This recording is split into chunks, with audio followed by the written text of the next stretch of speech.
willkommen zu dieser Ausgabe von Underplayed Commander Spotlight.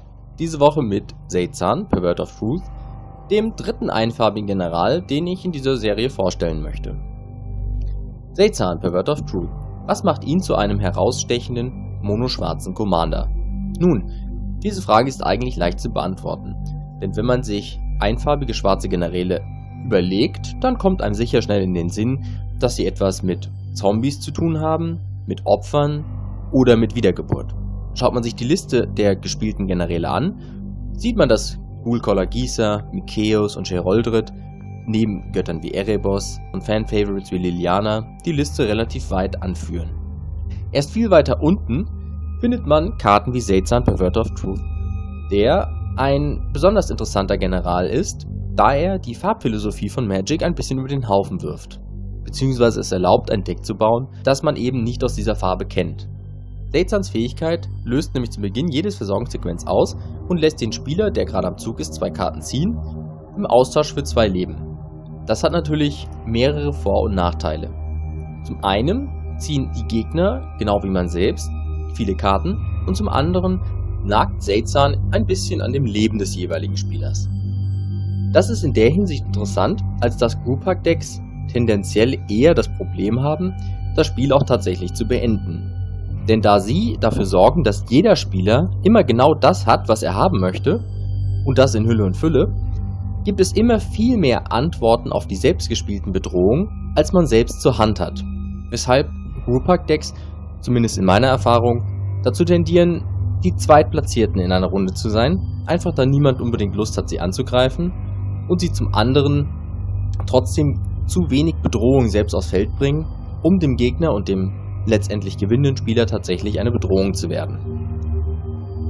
Mono-Schwarz umgeht das in der Hinsicht ein bisschen, als dass wir den Zugriff auf Kreaturen haben, um die kein Weg vorbeiführt.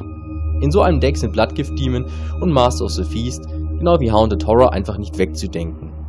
Mit genügend Mana lassen sich auch Karten wie Damnable Pact zu Win Conditions umarbeiten und seinen Blood und andere Effekte, die den Gegner immer dann Leben verlieren lassen, wenn er Karten zieht, gehören eigentlich dazu.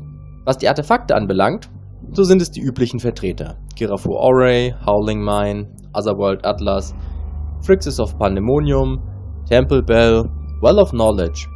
All solche Karten, die man auch aus anderen Group-Pack-Decks kennt und die die Basis dieses Decks bilden.